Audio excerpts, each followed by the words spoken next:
আমার প্রশ্নটা প্রার্থী চেমন ফারিয়া ইসলাম মেঘলার কাছে। সেটা হচ্ছে যে আম, আপনি বলেছেন যে আপনি গত 5 বছরে হচ্ছে ক্যাম্পাসে অনেক নানাবিধ কাজ করেছেন, আপনার প্রশাসনের বা কর্মকর্তা কর্মচারী বা স্টুডেন্টদের সাথে কানেক্টিভিটি আছে। তা আপনি কি মনে করেন যে একজন নির্বাচিত ডাকসু প্রতিনিধির জন্য এই কানেক্টিভিটিটার আসলে কতটুকু প্রয়োজনীয়তা আছে, মানে এটা আসলে কেন দরকার? প্রশ্ন নম্বর 1। আর দ্বিতীয় প্রশ্নটা হচ্ছে যে আপনি বলেছেন যে আপনি ক্যাম্পাসে হচ্ছে স্টুডেন্ট লেড ফুড কার্ট করতে চান শিক্ষার্থীদের খাদ্যের সমস্যা এবং কর্মসংস্থানের জন্য।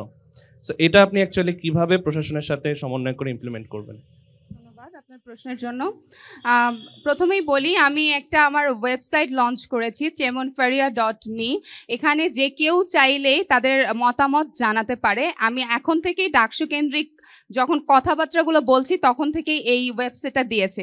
এখন আসি আপনার প্রশ্নে, আমি কিভাবে প্রশাসনের সাথে কমিউনিকেট করতে পারি। যেহেতু আমার প্রিভিয়াস এক্সপিরিয়েন্সের কারণে আমার প্রক্টর স্যার থেকে শুরু করে ভিসি স্যার এবং প্রভোস্ট সব ম্যামের সাথে স্যারের সাথে আমার বসার সুযোগ হয়েছিল এবং ঢাকা বিশ্ববিদ্যালয় কেন্দ্রিক ক্লাব যেই 26টা ক্লাব আছে সেই সব ক্লাবের সাথে আমি যুক্ত রয়েছি এবং আমার যেহেতু ঢাকা বিশ্ববিদ্যালয়ে বেশিরভাগ শিক্ষার্থীদের সাথে মেশার সুযোগ হয়েছে এবং আমি যেহেতু একটা পলিটিক্যাল ব্যাকগ্রাউন্ডও বিলং করি, তো আমার মনে হয় যে আমার এই পুরোপুরি এক্সপিরিয়েন্সগুলোকে আমি কাজে লাগিয়ে শিক্ষার্থীদের মতামতগুলোকে গ্যাদার করতে পারবো এবং তাদের সাথে কাজ করতে পারবো।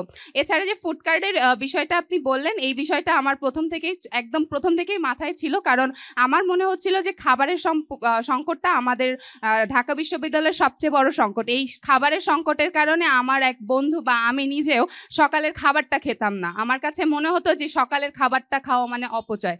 দুপুর এবং রাতের যে খাবারটা যখন খেতাম তখন আমার কাছে মনে হতো না আমার কিছু সাশ্রয়। তো এটা কেন করতাম? কারণ আমার টিউশনের সংকটটা সেই সময়ও ছিল। আমি যখন টিউশনের জন্য যাই সেখানে আমাকে মাত্র 2000-3000 টাকা অফার করা হয় ঢাকা বিশ্ববিদ্যালয়ের একজন শিক্ষার্থীর জন্য। তো আমার সেক্ষেত্রে মনে হচ্ছে ঢাকা বিশ্ববিদ্যালয়টা যেহেতু অনেক বড় একটা প্রিমিসেসের মধ্যে, এখানে এসে একটা ব্যবসায়িক ফ্রেমিংয়ে করা যায়। এখন প্রশাসনকে কিভাবে এখানে ইনক্লুড করব? আপনারা জানেন যে ডাকসু কেন্দ্রিক আমি যখন কাজ করতে যাব আমার নিজস্ব কিছু ফান্ডিং থাকবে।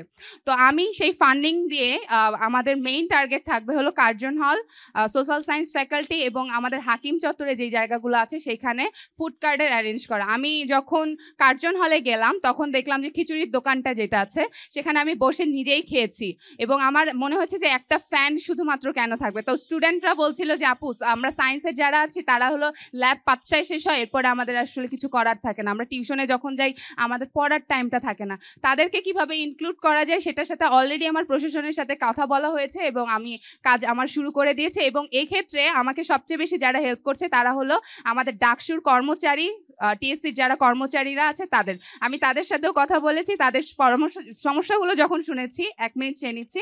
তারা বলেছে যে তাদের সবচেয়ে বড় সমস্যা হলো তাদের লোক সংকট, সেই কারণে তারা একটা ফুল মিল দিতে পারছে না। যদি আমরা স্টুডেন্টদেরকে এখানে ইনভলভ করি, ধরেন 5জন স্টুডেন্টকে একটা যদি ইনভলভ করি, তাদের ওই পুরো গ্রুপটাই টিউশনের পাশাপাশি এই যে ফুড কার্টটা দিতে পারছে সেখান থেকে তারা লাভবান হবে এবং আমাদের খাদ্য সংকটটাও চলে যাবে বলে আমার মনে হয়। ধন্যবাদ।